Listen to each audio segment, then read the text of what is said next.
मनोज सिंह जी, आपका हमारे news channel Dastak Bharat में बहुत बहुत स्वागत है। सबसे पहला सवाल ये है कि पहली बार आप चुनावी मैदान में उतरे हैं और पश्चिम बंगाल में तृणमूल की लहर है, तो आप कितनी बड़ी चुनौती से मान रहे हैं? पश्चिम बंगाल में तृणमूल की लहर हो सकती है, पर रिश्रा में जिस वार्ड से मैं खड़ा हूँ, वार्ड नंबर 10, यहाँ पे तृणमूल का कोई लहर नहीं है। इसका कारण है कि विगत 15 वर्षों में वार्ड नंबर 10 में कोई भी काम नहीं हुआ है, सिर्फ दुर्नीति और इसके अलावा कुछ भी नहीं हुआ है। इसलिए मैं इसे चुनौती नहीं समझता। ये आरोप आप किस पे लगा रहे हैं? जो इसके पहले काउंसलर थे, पूर्व चेयरमैन थे, जो कि 10 नंबर वार्ड, जो कि सबसे डेवलप वार्ड होना चाहिए क्योंकि यहीं पे चेयरमैन थे, और अभी भी जो चेयरमैन है उनका ऑफिस ठीक मेरे ऑफिस से 100 मीटर दूरी पे है। मैं सभी तृणमूल कांग्रेस वालों पे ये आरोप लगाता हूँ कि 10 नंबर वार्ड के पिछड़ने का सबसे बड़ा कारण है वो है तृणमूल कांग्रेस। आपने ऐसा क्या काम किया है कि जनता आपको वोट दे?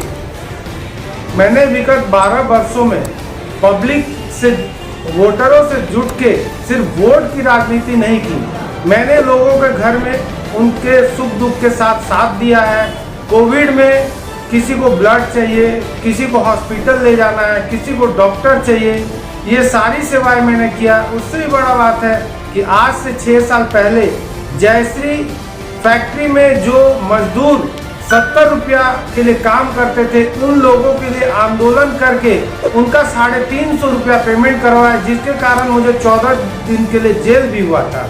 और पाड़ा में मैं हर शनिवार को मेरा खिचड़ी वितरण होता है। हर सोमवार को 100 महिलाओं को आटा, दाल, चावल, चीनी में देता हूँ। ये सिर्फ वोट के लिए नहीं देता हूँ, मैं लोगों के काम आ सकूं, ये मेरा सौभाग्य है, ये सोचकर मैं करता हूँ।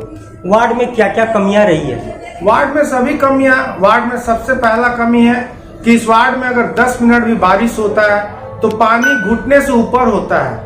हर दुकान में पानी भरता है, जिससे दुकानदारों का माल नष्ट होता है। मेरी माताएं बहनें जो रास्ता में जाती है, मुझे शर्म आ रहा बोलने में, फिर भी बोल रहा हूँ, उन्हें अपना साड़ी या स्कर्ट घुटने से ऊपर उठाकर रास्ते में जाना पड़ता है। ये सबसे बड़ा कमी है। इसके साथ इस वार्ड में ना तो कोई एम्बुलेंस है, ना इस वार्ड में कोई कम्युनिटी हॉल है, ना इस वार्ड में कोई चिकित्सा केंद्र है। ये वार्ड रिश्रा का सबसे पिछड़ा हुआ वार्ड है, जबकि इसी वार्ड में अभी जो चेयरमैन है उनका भी ऑफिस है, और इसी वार्ड के जो पहले के काउंसिलर और चेयरमैन थे इसी वार्ड के थे। किन मुद्दों को लेकर आप जनता के बीच जाएंगे?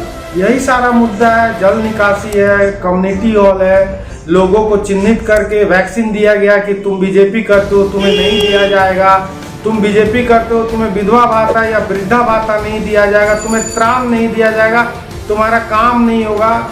ये सब मुद्दा है हमारे पास। आप गंभीर आरोप लगा रहे हैं। ये आरोप का पुख्ता सबूत है। ये आरोप मैंने पहले भी फेसबुक में वायरल किया हुआ है।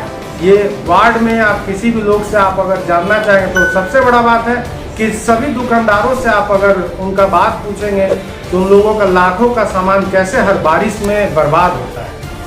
आपके सामने चुनावी मैदान में एक तरफ तृणमूल कांग्रेस है, एक तरफ निर्दलीय उम्मीदवार है, तो आप क्या चुनौती नहीं समझ रहे हैं? नहीं, मैं चुनौती इसे नहीं समझता। उसका सबसे बड़ा रीज़न ये है कि मैं इस वार्ड का बेटा हूँ। मेरा 10 नंबर वार्ड में जन्म है और मेरा 10 नंबर वार्ड में कर्म भी है। जन्मभूमि कर्म भूमि दोनों ही 10 नंबर वार्ड का। बाकी जितने प्रत्याशी आए हैं वो सभी किसी न किसी दूसरे वार्डों से आए हैं। एक भी वार्ड 10 नंबर का कोई भी प्रत्याशी वोटर नहीं है। और वो लोग सिर्फ ये 15 दिन के लिए, जैसे मेला घूमने हम लोग आते हैं, वैसे वोट का मेला में वो लोग ये 10 नंबर वार्ड में 15 दिन के लिए सिर्फ आए। ना तो 15 दिन के पहले जनसंपर्क में थे और ना 15 दिन के बाद वो जनसंपर्क में रहेंगे। आपकी अपनी पार्टी में बहुत से विरोधाभास है, क्या लगता है उनसे कुछ नुकसान पहुंचेगा? बहुत ज्यादा तो नहीं। अब एक चूटी के समान अगर कुछ फर्क पड़ता है तो पड़ता है, नहीं तो उससे भी मुझे कोई फर्क नहीं पड़ता, क्योंकि विरोध हर जगह होता है और जहां अच्छा काम होता है वहां विरोध तो होगा ही। आपका इस वार्ड को लेकर क्या ड्रीम प्रोजेक्ट है?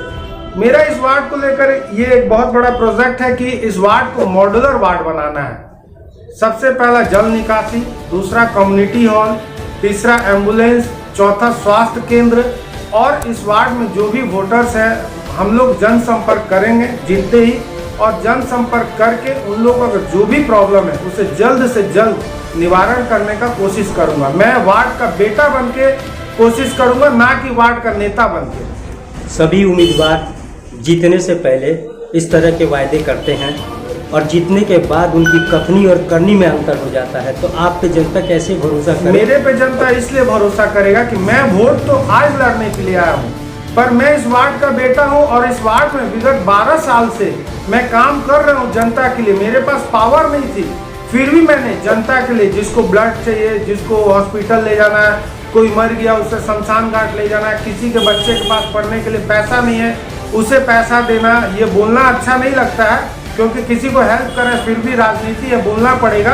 कॉपी किताब खरीद के देना, मेरा क्या बरसों से मैं जो लोगों को खिचड़ी खिला रहा हूँ, मेरा कोई वोट राजनीति नहीं था कि मैं वोट के लिए उन्हें खिला रहा हूँ, या 100 महिलाओं को हर सोमवार को मैं देता हूँ त्राण, मैं इसलिए उन्हें नहीं देता हूँ। मैं उनसे वादा लेके नहीं दिया कि आप मुझे वोट दोगे, मैं अपना कर्म कर रहा हूँ, वोटर अपना कर्म करेंगे 27 तारीख।